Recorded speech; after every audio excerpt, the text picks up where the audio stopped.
بیخبر از حال هم بودن چه سود؟ بر مزار مردگان خیش نالیدن چه سود؟ زنده را تا زنده است باید به فریادش رسید، ورنه بر سنگ مزارش آب پاشیدن چه سود؟ گر نرفتی خانه اش تا زنده بود، خانه صاحب عذاب خوابیدن چه سود؟ تا زمانی زنده ایم با یکدیگر بیگانه ایم، در عزاها روی همدیگر بوسیدن چه سود؟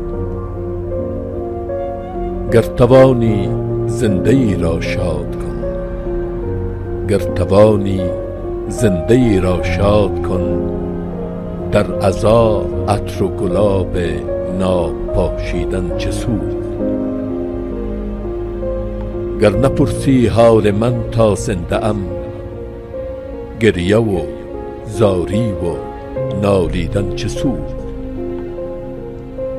زنده را در زندگی قدرش بدان، زنده را در زندگی قدرش بدان، ورنه مشکی از برای مرده پوشیدن چه سود؟